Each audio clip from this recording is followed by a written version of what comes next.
Then there's the human side of the internet, which can be even more bizarre, even wackier, even more creative than anything we've ever seen before, because it is made for human consumption. It is made for contextual use, and it's made for delight and enjoyment. I do think there's going to be a great sortition there where human content and bot content is going to separate. I think it's an absolutely incredible moment that's going to start really showing its teeth in our economy. I think overall, the number one concern is that the economy itself isn't really able to adapt to answer engines as quickly as answer engines are reshaping how brands are being found.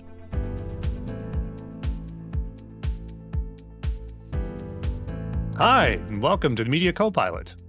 It's a podcast that dives into how AI is changing media, news, and communication. I'm your host, Pete Pachal. I covered tech for a long time as a journalist, and now I have deep discussions with the media players, the builders, and the creators who are answering the question, how will we get information in the future? And how will that change the industries whose business is information, especially media? Search used to be a pretty simple bargain. You publish something, Google sent you traffic, and you could tell whether it worked by looking at clicks. Now the bargain is changing. More people are getting what they need from an answer box or a chatbot or an agent. And the real question is whether your content or your brand even shows up in the response, and then on what terms. That's why I really wanted to talk to Josh Blyskal. Josh leads AEO strategy and research for Profound, which is a company that tracks how brands show up in AI answers. Josh studies how these answer engines pull sources, choose citations, and generally shape what people think is true. And he works with brands that are trying to understand what visibility means in a world where discovery is increasingly happening inside AI. So he sounds like just the right guy to talk to about how AI is going to get us information in the future. Josh, welcome to the Media Copilot. Thanks for having me, Pete. Absolutely excited to be here. This is it's a great show. Awesome. I really appreciate that. I sort of gave the background of Profound and your role there, but give me a little bit more about you. How did you, what is your background? How did you end up running AEO strategy for Profound? It's actually kind of I would say it's a pretty standard background for someone who's doing this work. I started out in SEO, understanding how these search engines basically rank, highlight, show information to search consumers, right? Literally, how does Google work? How do we do that at scale for some of the largest companies in the world? I jumped in at HubSpot, one of the best SEO shops in the world. We were just crushing over there on content SEO. It was absolutely amazing. The takeaway there is that the end consumer of the information has really changed. So when you're doing the SEO work, you're really optimizing for a mix of human, but also this all-knowing algorithmic system that's matching keywords to pages. As you slowly transition to a world where you're AI first, you start to think about how that audience is actually shifting, but you're still using the same units, the same kind of tools in your toolkit as an SEO professional to start doing AEO. So the shift is actually relatively, I would say, linear. You're changing some of your approaches, but at the end of the day, you're still using some of those tools. And so that's what jumped me right in over. Well, tell me a little bit about your personal journey though. When these answer engines first started becoming like search engines, right? What was that kind of moment like for you where you're was it like, holy cow, this is going to change everything? Holy cow, this is really messed up. Like literally messed up. Maybe the answer was messed up. Or, because back when ChatGPT first came out, I think not a lot of them could actually do search, right? There was Perplexity and not many others. But now they're all kind of integrating the web search into it. So back then there must have been some sense of this was changing, but also I wonder how this is going to play out. I don't know. You tell me, what was your moment, I guess? Thankfully, it's all behavioral. I'm not, I used to want to be a great investor. When I was when I was in high school and college, I used to want to try to beat the markets, and I could never do it because at the end of the day, it's about really knowing what you're investing in and what you're spending your time thinking about. And you got to have a passion for it. The cool thing about AI search is that it's probably the single best investment I ever made. And it was really based on the behavior that I was taking as a human being. When I looked around at what I was using to search and how I was searching the web and what, lended me a feeling of, truthiness, credibility, credence. I was like, yeah, this is way better than Google. This is a direct one-of-one web page. And even from the very beginning with the LLMs, I was an LLM very early adopter. I was playing with GPT-2. So this world of SEO and this LLM love that I had totally disconnected for such a long time. And when the browsing finally hit, it got very clear to me immediately that, okay, behaviorally, I actually call it the grandma test. If grandma knows what the technology shift is, if grandma's talking to you about what's going on, it may well be big. Like any technology like ChatGPT that goes around and starts changing the behavior of large swaths of the population has the potential to change large swaths of the economy in turn. So I knew the second that colleges fell through. Graduated from college right as ChatGPT came out. Like I think there was a month overlap. Colleges were already nervous about the implications of that technology. And just watching it like disseminate through the student body, being in University of Illinois at that time, absolutely wild, actually. Just watching the adoption, because I would say that the campus went from like 0% LLM adoption to like 20 to 30% in a month. That's not high, but now obviously we're at like 99%, but everybody, so that's such a microcosm of what the situation was. I jumped into HubSpot. HubSpot's like, hey, what do you think is going on right now that's worth tracking in marketing? What's going on? We're hearing about LLMs. So I'm like, yes, LLMs are going to be huge. They're going to be super important. And they basically said, you're going to be the LLM czar here on this SEO team. Whatever it becomes, we want you to just stay on top of it, give us updates. Great bet for me to make, great bet for them to have as well. Because basically as that scope started growing, we started doing better and bigger projects. I ended up building HubSpot's AI search grader. Then I saw Profound was out in the world. And I was like, well, this is what I'm going to jump into full time. Nice. It's all awesome. Behavioral. It's all behavioral. Great, right place, right time story. Like just right where I will never pick a startup like this again. Profound just became a unicorn.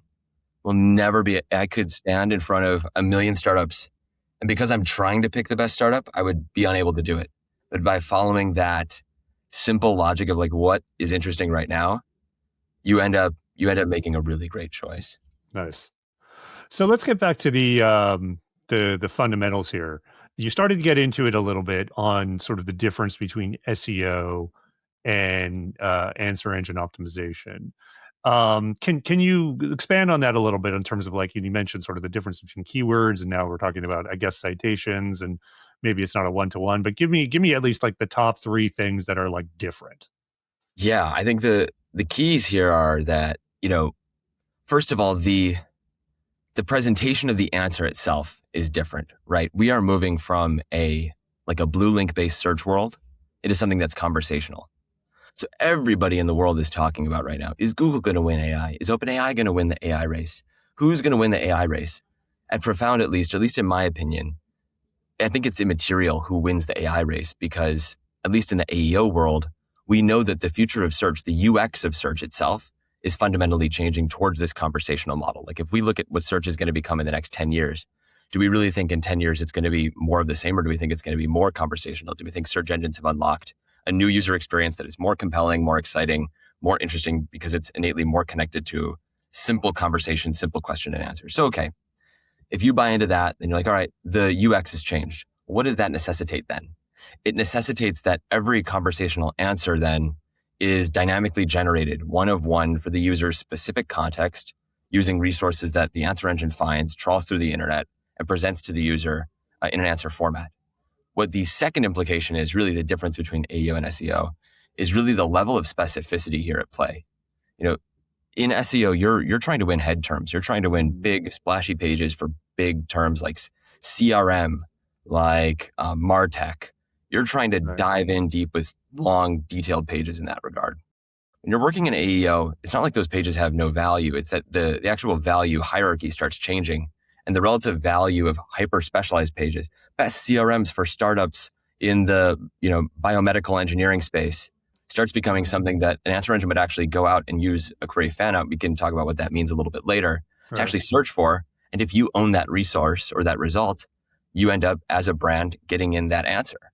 And so we have that hyper specificity because when we look at those answers, they are one of one. Like you look at anyone who uses ChatGPT, look at the answer. You can share that answer.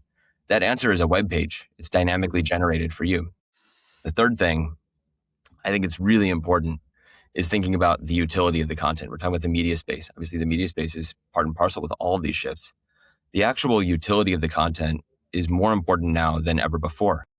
I think answer engines care less and less as we start to see the evolution of the space about the brand behind the content They care Mhm. more about the content and what it contains itself. Data, comparative statistics, deep analyses.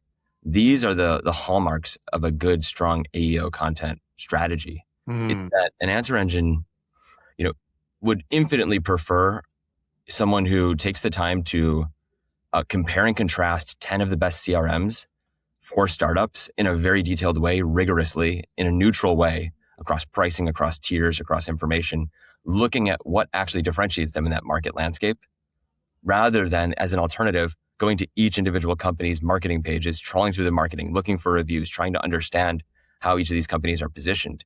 There are ways to optimize your content specifically to give answer engines value to make their process of answering the question easier. So media has really shifted to being a very high utility. Yeah, yeah. It's funny as you were summarizing what the dynamically generated page does in that specific CRM case. I was, I couldn't help but think as a media guy, like, oh, that's what review sites kind of used to do. I guess do too still, but I mean, we could talk about the longevity of that type of business model later. But before we get too far away from the basics, because I want to dive in on a bunch of the things you just talked about, but I got to ask the potentially dumb question, but it comes up a lot. Some people say answer engine optimization, some people say generative engine optimization, so there's like GEO, AEO. I'm actually not even sure if these are competing terms anymore. Do they mean subtly different things? How do you guys think of it? As you guys seem to use AEO, which I don't, maybe it's just different circles say different things. I don't know. What is there a difference? I genuinely think it comes down to companies trying to differentiate themselves in the space. I think answer engine optimization is and has been and always was kind of the default term for what we're doing here. The like we can talk about the actual semiotics of the term. I think the core of it is that like the engines are providing answers and we are optimizing your content to be the answer in this engine. Like it's a very clear, the answer is the change in the UX. The engine is the thing that cares about the actual utility of the content. And then the optimization is what Profound or what any of these solutions are actually doing, right? Like search has moved from being, the means to the end. It's moved from being the hallway to being the room itself. Search is not about the question; it's all about the answer. And in that way, all Yeah, these tools are just out there providing people answers. makes Generative engine sense. optimization, personally, I feel like is just talking about like it. You could almost misconstrue it as someone who optimizes generative engines. Like they're Right. training the model, they're doing model weights. We initially at Profound, this is such a funny side story. Initially we launched with AI optimization as like our term for like 3 weeks. AIO. Um, and we immediately were like, no. The question that we would get from people is like, so do you partner with the models and you change the models and you update GPT-5? No, not quite. We don't really update GPT-5 or we don't change the models. We change the information diet that the models have during the search, which is so much easier to do. The model looks at 10 web pages, then Hmm. it makes its answer versus the terabytes and petabytes of data that actually goes into training a GPT-5 model. It's much easier to influence that diet of 10 web pages. Hmm. Let's talk about that. Let's talk about influence in the data because that's what everyone's interested in PR, comms, marketing. Certainly, virtually everyone in my audience, anyone listening to this. So, let's start with um, the engines themselves. Like, are they? I mean, they're obviously not created equal. But do you essentially segment how the major answer engines today work, and are there key differences among them? I think the biggest differences are between Google and non-Google models. I think ChatGPT is on its own island because it's extremely high usage. It's got its own it's worth considering separately. I think your Google AI mode and AI overviews are basically siblings. I think Gemini is a cousin of both of those. And then I think you have specialized models that you go into individually, like Grok, Claude, Meta AI, Microsoft Copilot. But frankly, the big ones right now, obviously ChatGPT plus the Google models. The biggest differences between them are really the data sets and sources that they're pulling from systematically. So Okay. like a Google model loves, for obvious reasons, they love YouTube. They can read YouTube Mhm. transcripts too. Why do we think the Google models can read YouTube transcripts? Obviously because Google owns YouTube. That data connection is very strong. Whereas OpenAI simply doesn't try to cite YouTube videos, the best they could get from YouTube. I bet they could get the transcripts. I don't think that's a problem, but I think for legal reasons, they jump in and they can maybe see the meta description. But they literally don't cite YouTube very often. I think YouTube is in the hundredths place of being cited, whereas with any of the other models that are Google side, it's like top 3. So I guess I fundamentally want to ask, like, how do they, once they have their sources that they can access, how do they sort, prioritize, et cetera? I also acknowledging, like, it's kind of a black box on a lot of levels. Like, one, like, kind of fundamentally a black box on even some of the providers kind of don't quite know and exactly how that works. But and then there's sort of the black box of like, oh, these are private companies that aren't actually going to share you what they can control. So a lot of this is like, looking at data and working backwards from it. But the thing is, they've been out for a while, and now we have a good deal of data. So I've seen a lot of statistics, for example, that's just to say one that I've seen, that they prioritize earned media sources or paid, basically journalistic sources, non branded corporate sources for general information about concepts and brands. That seems like a given. Maybe you could give a little more color there, but mostly I just kind of want to learn a bit more about that pie and how it's prioritizing all these sort of information that is out there, and how that forms an answer. So I know that's a big question. We could spend as much time as you want, but maybe break it up into a few different things, that how they prioritize, and then tell you. By and large, the answer, this isn't the rule across everything, but by and large, you could say this rule applies in 99% of cases. The answer engines are mandated to go out and try to find I call it a diversified portfolio of information. They're out there to try to find out what the zeitgeist is, what the consensus is among sources and among people. When we can jump into what that means. So what that means, I think, really comes down to different types of information. So when an answer engine goes out, if it's looking at a list of results, which often it is, like when it searches the web, it sees this list. It says, all right, maybe in position 1, there's a company's, branded product page. Thank you for that. That's cool. Maybe I'll click on that later. Then it sees a write-up in the New York Times. If the answer engine has a licensing deal with the New York Times, maybe one of them does. It's like, all right, I can access this. I'll go check into this. It sees a Reddit thread. All right, I'm going to go see what's going on Reddit too. It sees a list, a review article. Yeah, I'm going to go there. It sees a listicle. I'm going to jump in there. And maybe I'll end up with, maybe I'll jump over back to that product page.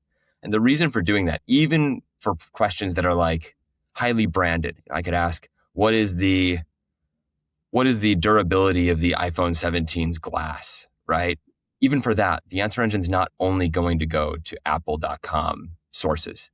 It is going to go to, any number of forums, any number of Reddit threads, any number of media sources to try to build that answer in a distributed way.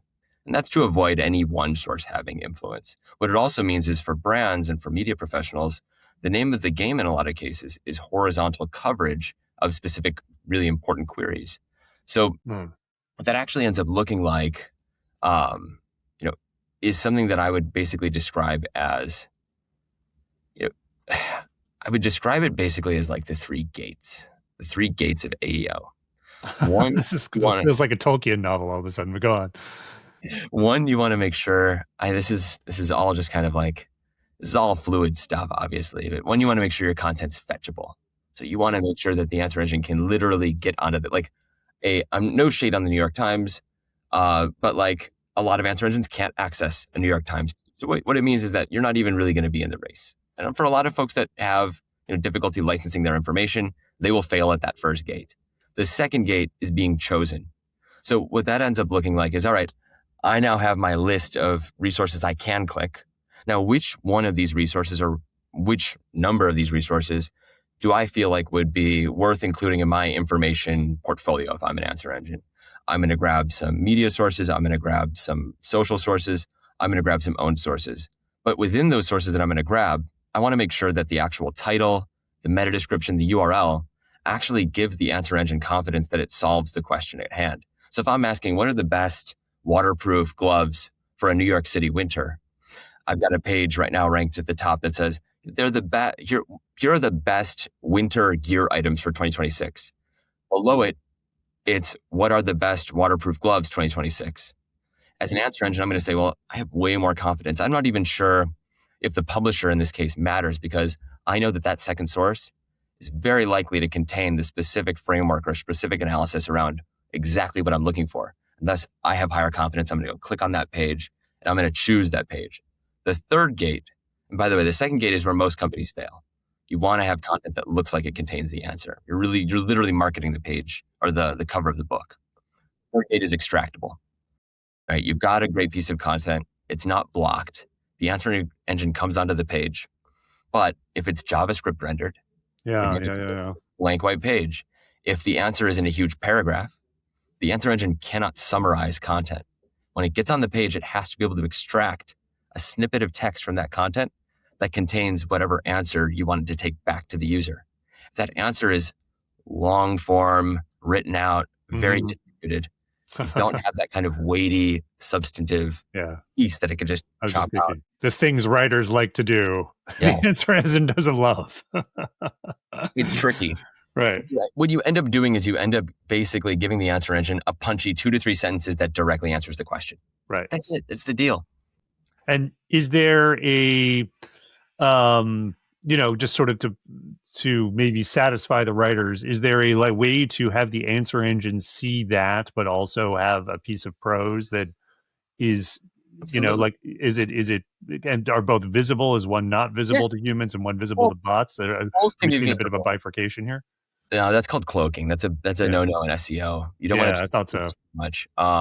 But you can front load some of those answer snippets. You can use a lot of schema to do that as well. But you can literally make sure, all right, you can put in like a pre-read or a TLDR on the top of the article. You can, there are ways that writers are super crafty people. Writers are great because they understand, even with attention spans the way they are in the moment, there's actually, I think there's actually a lessening difference between your least attentive reader and your most attentive answer engine. I think that the overlap there is actually relatively healthy for writers to exploit. So I want to double click on one of the sort of more technical things you mentioned earlier, which is, I think, one of the fundamental ways these engines work, which is the fan out query. So like your query actually ends up seeding a whole bunch of other queries as it assembles an answer, right? Can you just summarize that really quickly and why it's really important that people understand it, how this works? Pete, I promise you I will do this in less than a minute. All right. All right. When you type a paragraph into ChatGPT, ChatGPT does not run that full paragraph into its search APIs, into its search systems.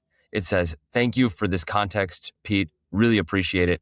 I'm going to go use this context you've given me to make 5 reworded searches that are what I think your problem is. So if you just said, I love to go running and I run in Brooklyn and I run in the rain, so I need waterproof shoes and I want to try them on in person. And it's Thursday and I'm going to eat a turkey leg today.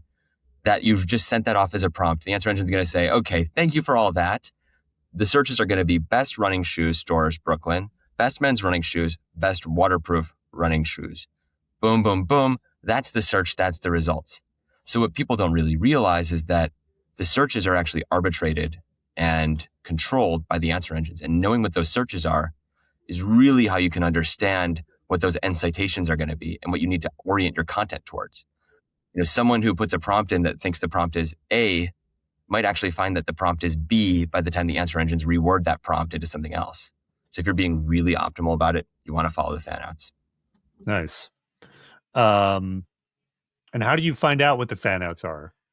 That's what Profound is for. There you go. Plug. There's the plug, folks. There's the plug.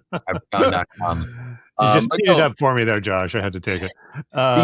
The answer engines are relatively clear in how that works. I mean, you can even see the fan outs if you go to Perplexity, by the way. The thing that we do at scale, we do it all at scale.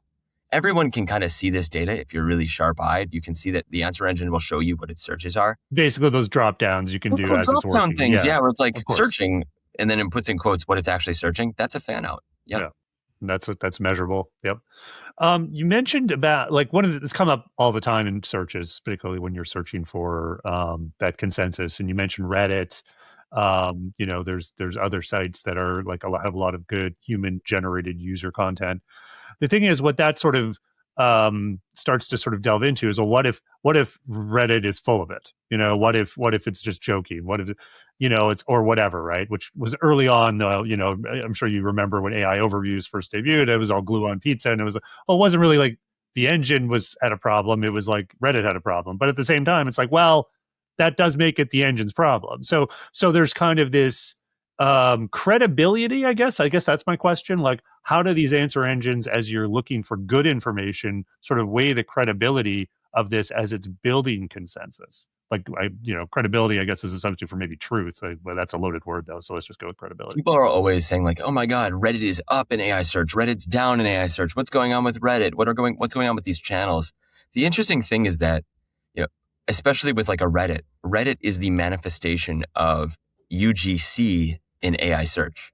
So like what I mean by that is people think that they're like people at OpenAI have some sort of like they love Reddit, they have a vendetta against Reddit. There's this like push and pull. Maybe this is only the super nerds like me who are watching the data on a daily basis, but I've seen a lot of people who have theories around that. I think the core of it is actually that to OpenAI, to the engineers at OpenAI, I think they might like Reddit, they might love Reddit, they might have a partnership, but the channel's actually irrelevant. When Reddit spikes in citations, that's an engineer saying, I think these answers would be better with just a little more human opinionation in them. I think maybe they're a little over marketed. And then when Reddit goes down, I think someone over at OpenAI is saying, I think for questions like these, I'm really not feeling good about people's, UGC. I think it's actually weighted towards maybe outdated insights, or people are being overly negative about things, or whatever reason. I don't know why they would de-weight it, but maybe they say UGC isn't great. Maybe for a finance or health related or something relatively important to your money or your life, the answer engines are like, yeah, we should probably overweight WHO, or we should probably overweight the CDC, or any number of credible agencies may be higher than UGC. And so when we look at like the credibility of those answer engines, I firmly think it's a answer engine problem. The answer engine companies and the people who make these answer engines, the product teams that are on the browsing features, are always thinking about how their portfolio of answers, how their answer engines are finding consensus, and what sources are best available to make those answers higher quality. Which is why one of the things I love to tell brands is that if you fundamentally align yourself, if you are sitting at your desk with the Google Doc open and thinking, what kind of web page do I think I could show to an OpenAI engineer who's building their product for ChatGPT and have them say, wow, this would make ChatGPT's answers amazing. This is everything ChatGPT would need to answer the question about this particular prompt. I wish everybody on the web put out this kind of information about their brand, product, or service, because it makes our product look good. It makes our answers look good. If you're doing that, you're fundamentally in alignment with what the answer engine companies are already doing. And you'll find yourself, in a very good position for the long run if you're aligned with their interests as well and providing high quality, strong answers to users. So when you provide high quality answers to users, and it's about, I don't know, either a brand or a person, there, sometimes people want answers that may not that may be truthful and accurate, but don't make the brand look good and stuff. This becomes a public relations issue, and I know there's like, I'm not trying to I guess I'm what the whole idea of PR and AEO is become a very hot topic lately because of I guess there's a perception that there's a potential to measure narrative and then influence narrative over time. I guess I shouldn't start with like reputational stuff like I was getting at earlier, but that's fundamentally the thing. So is this a thing that is at least measurable? And how do you measure it? And then again, I think you touched on this a little bit already in terms of how the content, but it's not just specifically the content. I guess I would ask to expand on that on a sort of a more of a content strategy, like on terms of like the various things these things look at for consensus. So just maybe spend a little time thinking about that in terms of like these narratives that emerge in these engines and, then how to influence them. A lot of it. All right. So the way Profound works is we use NLP to identify basically trends around mentions of your brand. So we're asking answer engines about your brand. We're seeding questions around your brand, how you're perceived around your brand, products, or services. And then what we're doing is we're basically analyzing in a very advanced way. We've got a bunch of ML engineers on staff, the exact phraseology behind how you're mentioned, what the statement around you is, what the trends around you are, what some of those top themes are. We aggregate those themes, we present them to the user on a rolling basis. So we can say, hey, yesterday, people were talking about high fees, but because you released this article that, on the PR Newswire that basically said, yep, we're cutting our fees to zero, 3 days afterwards, now the high fees sentiment point has decreased by 30%. Now, there are still legacy Reddit mentions of high fees, which the answer engines aren't talking about. But we suspect that that's going to go down soon as Reddit starts to pick up the story as well. We can aggregate the top sources by hand. This is what we do on the AI strategy side, which is what I do primarily at Profound. We can aggregate those sources of sentiment, and we can help brands understand what places and what web pages are actually contributing to negative sentiment most often. Okay. And then once you know that, what do you do? That's the key, right? The thing with PR and the difficulty there is actually making the brands want to move on it, right? A lot of the time, there are things that are embedded in the brand's story or fundamental, complaints about the product that exist. But oftentimes, you can also find the odd needle in the haystack where there's just a clear misconception about a fee or a price or a dollar that came from Reddit or some other channel. And you know that, okay, based on what's going on right now in Reddit, maybe what we need to do is we need to start clarifying and making this point clear. Maybe we need to go onto Reddit. Maybe we need to reach out to our community. Maybe it's a forum post. Maybe it's something else where we can ask people to create a product page. We can seed our Reddit threads or Reddit community. We can go into our own internal community. We can even reach out to media and start a media push around that specific topic. But I would say it's hard. It's hard to action. I guess the thing as people decide to put communications dollars and marketing dollars, like seeing these narratives and these stats around these narratives,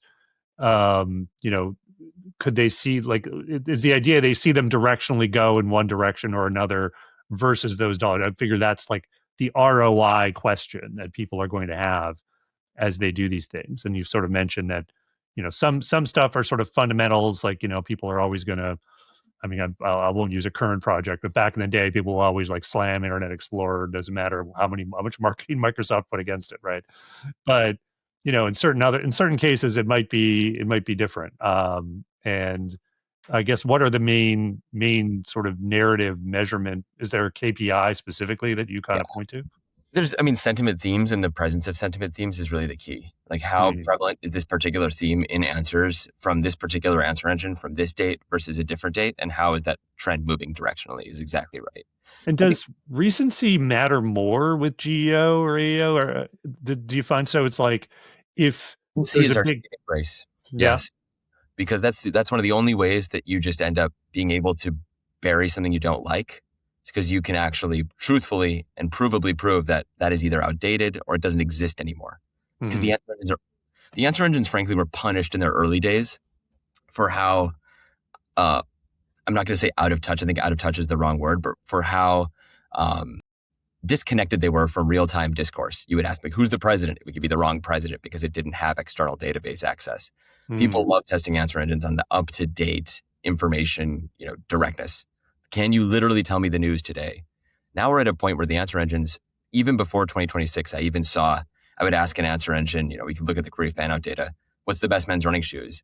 And 1 to 3%, even in mid-December, we started to see 2026 start leaching in to the actual query fanouts. The answer engines are always driving. If I ask, what's the best place to get a great high yield savings account? It might even do it on a weekly basis. Best high yield savings account, APY, this week, right? Or today. So for a lot of companies, the frequency of the query fanout actually dictates the frequency by which the answer engine is trying to update information in the industry. So if I'm in the credit card business, or if I'm in the high yield savings account business, if I'm a bank for whatever reason, and I know that the answer engines are updating day by day, I'm actually not too scared about the sentiment. If I see literally it says best APY high yield savings Feb 27 or March 5th or April 9th, I can literally see that in that case, all we need to do is have very up-to-date information, and the answer engines are going to pull that up-to-date information. Sorry, was that kind of the question? Yeah, absolutely. Right, cool. Curious about sort of a bigger topic here, because of, with everything you're talking about and the idea of the engine building consensus, and looking at information, and biasing towards recency. I think about like misinformation, disinformation campaigns. Like if you put enough resources behind something, even if it might be incorrect or just bad in some way. So and I could attach a real case study to it, which is a NewsGuard study from last year looked at, might have been last year, might have been 2024, I forget which, but it was in the last year, I believe, and looked at how the Russian government, or presumably the Russian government anyway, but it was like they got their narrative out about the Ukraine war with some of these low quality sites that were just spamming a lot of information. But it seemed like it was just a volume play to get the attention of answer engines that would then sort of see the volume of content across several sites and sort of think, oh, maybe this should influence consensus. Now, that's an extreme example, right? But I've always sort of thought that, oh, if that's kind of a playbook that sort of works, like could a lower scale thing, particularly something that isn't as covered as closely as a major war, um, could that be like an effective disinformation strategy? I don't know. Like, what are other safeguards in the system that could sort of guard against that at all? That is tricky. I don't think I'm even capable of I don't even think I have the qualifications. I don't know. I mean, like the safeguards in the system It'd have to be at the model level, I it has guess. to be at the model level. Yeah, Yeah. absolutely. I just don't know that. I think that goes back to the AI safety teams of these companies, Yeah. thankfully.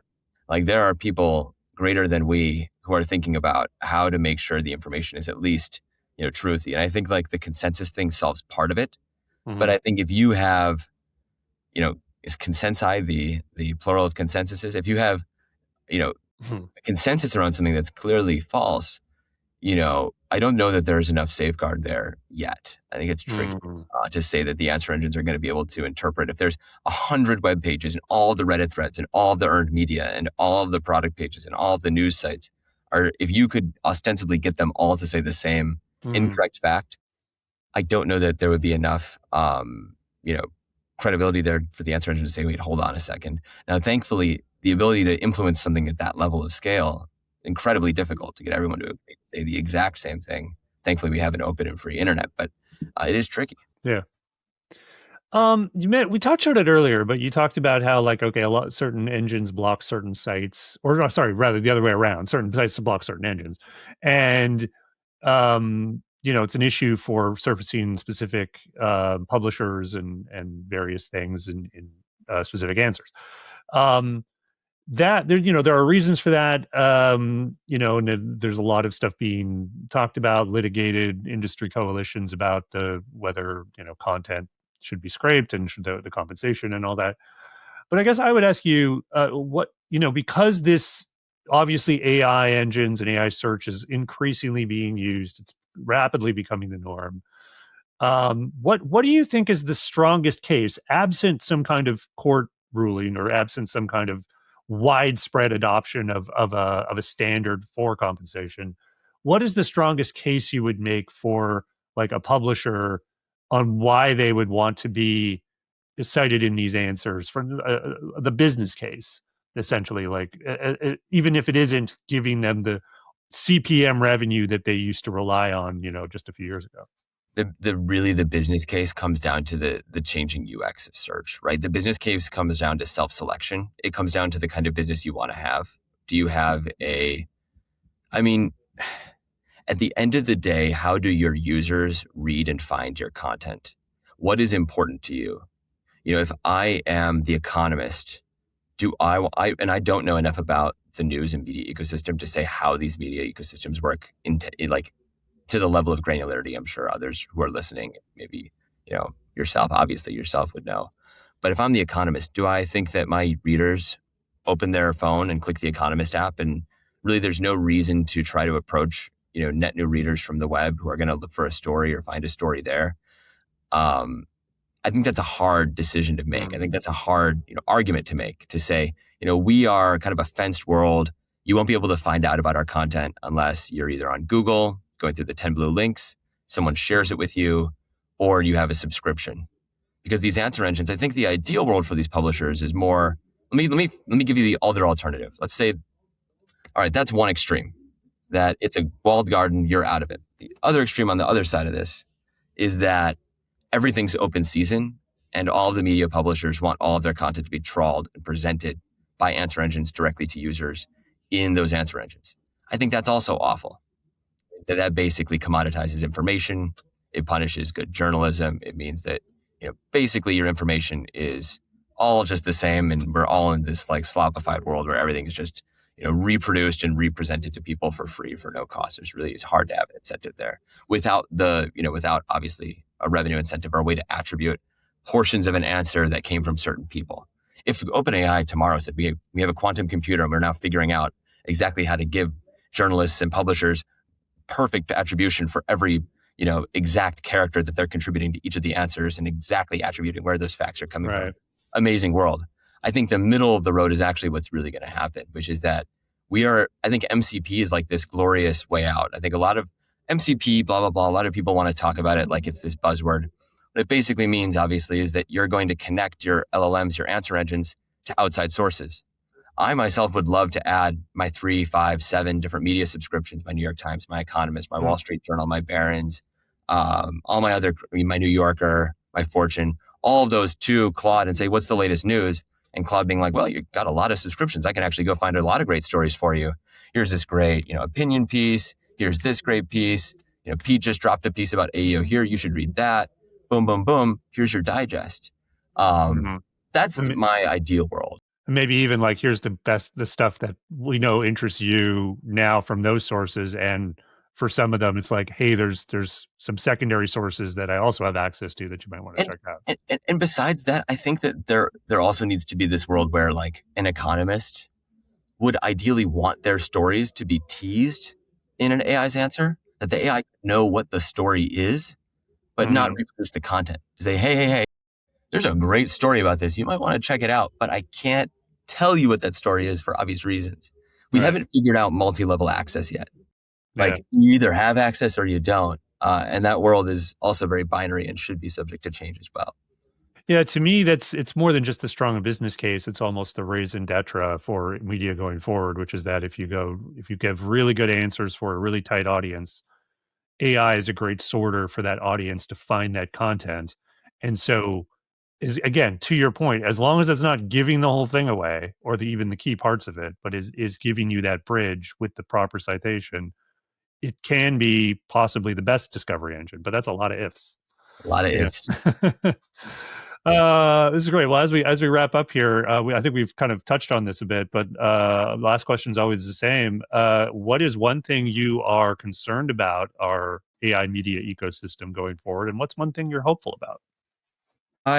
I'll start with the hopeful. I think that's a great thing. I'm actually hopeful that in this environment, this is actually going to unshackle people to be more creative about what they're creating and writing for humans.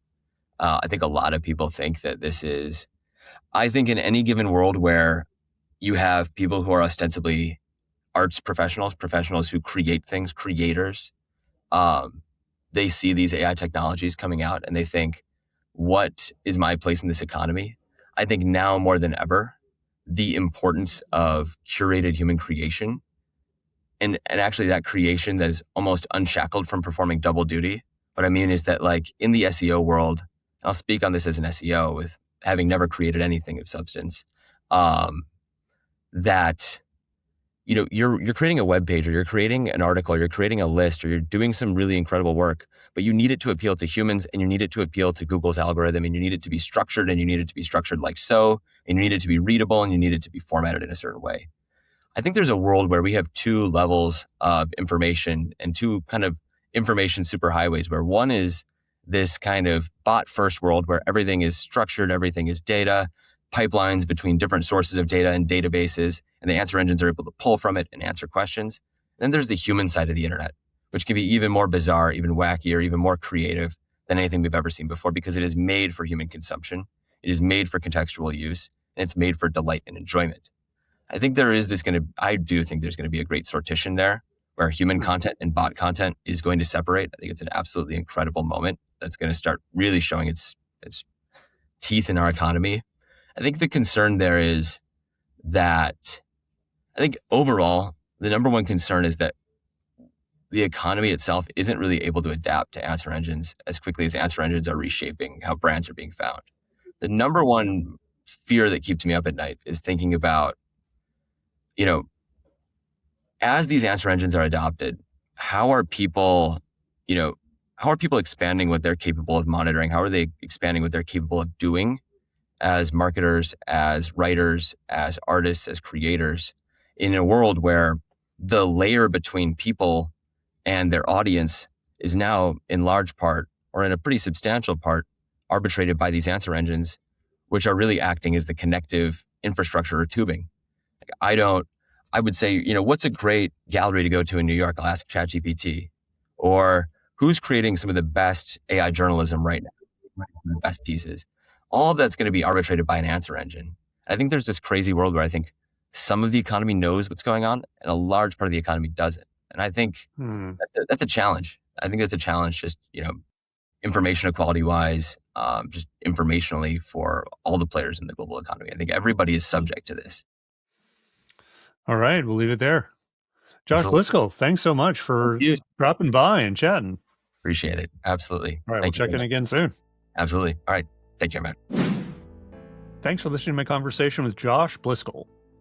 Media Copilot is a podcast, and it would be fantastic if you could give this show a star rating if you're on Spotify, a like and subscribe if you're on YouTube, and a review if you're on Apple.